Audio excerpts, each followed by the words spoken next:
les sixièmes. Alors on se retrouve aujourd'hui pour débuter notre chapitre sur l'organisation et la gestion des données.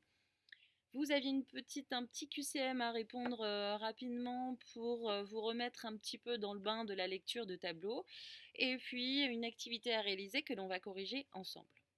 Dans cette partie 1, on va s'intéresser à organiser des données dans un tableau et puis aussi à lire ces tableaux, à savoir bien lire les informations.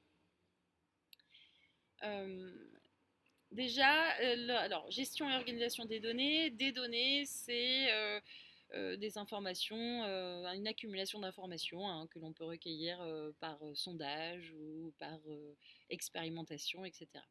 On va regrouper tout ça dans un tableau. Pourquoi ? Parce que c'est plus clair, c'est pas mélangé et on peut lire facilement les résultats.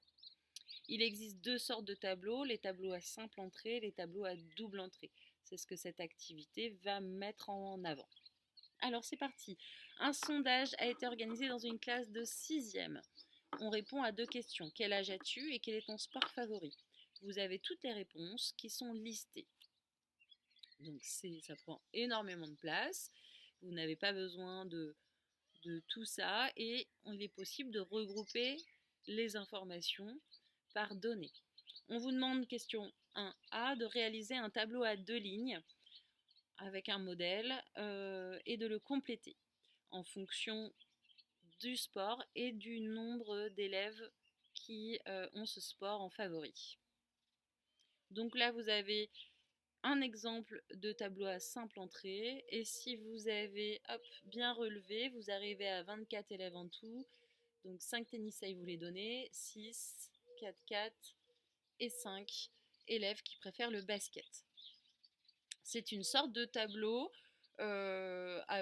en ligne hein, et là je peux aller rechercher une information facilement. Quel est le sport qui a le plus de favoris ? C'est le football qui gagne la compétition. C'est celui que les élèves préfèrent le plus. Et si je vais relever l'information en natation, je sais qu'il y a 4 élèves qui adorent la natation. En question B, on vous demandait de réaliser un tableau, cette fois-ci en mettant dans la colonne, en le faisant en colonne pour l'information, nombre de filles, nombre de garçons. Et on se retrouve donc, alors, au niveau des prénoms, s'il y a une différence, c'est pas bien grave, hein, mais alors, 11 filles et 13 garçons. Voici des tableaux à simple entrée. Hein. Ici, plutôt en ligne et ici plutôt en colonne pour les informations. Vous avez une seule information chiffrée qui apparaît. Dans la question 2, on va mettre en avant les tableaux à double entrée. Alors on reprend les résultats du sondage de la question 1 ici et puis on va réaliser un tableau à double entrée tel que celui-ci a commencé ci-contre et le compléter. Donc c'est super, on vous donne le début du tableau, parfois vous aurez à le construire par vous-même.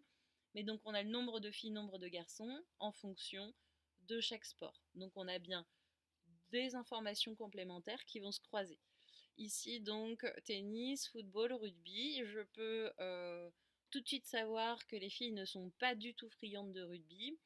Par contre, au niveau du basket, les filles sont le plus nombreuses à préférer ce sport. Et pour les garçons, donc ça va être le rugby qui l'emporte, ainsi que le football et le tennis. Dans un tableau, les informations sont facilement lisibles. Je peux tout de suite voir certaines données et pouvoir les interpréter. Alors, si vous avez réussi à trouver ça, tout va bien, et à le construire, formidable. Vous aurez d'autres occasions d'en refaire. Alors, quels sont les avantages et les inconvénients de ce tableau celui à double entrée et le tableau à simple entrée? Alors, le principal inconvénient, c'est que le tableau à double entrée, il va être un petit peu plus long à fabriquer, puisqu'il va y avoir des données qui se croisent. Donc il va être un peu plus fastidieux, plus compliqué à créer. Par contre, les avantages, c'est qu'on a bien plus d'informations réunies et je peux savoir en même temps le nombre de filles, nombre de garçons et en même temps en fonction de sport. Il est bien plus complet, il m'apporte bien plus d'avantages. Là, je retrouve bien mes 24 élèves, là aussi, mais là aussi, je retrouve bien mes 24 élèves en tout. Et surtout, de toute façon, un tableau est beaucoup moins brouillon que la liste qu'on vous a présentée au début. C'est tout pour moi. Vous avez un cours à copier pour bien faire la différence entre les tableaux à simple entrée et double entrée pour avoir une bonne lecture. Cette semaine, on va faire toute une série d'exercices sur ces tableaux à double et simple entrée en termes de lecture et de construction. Et la semaine prochaine, on attaquera la deuxième partie. Cette deuxième partie, on va organiser des données différemment en fonction de tableaux ou de données.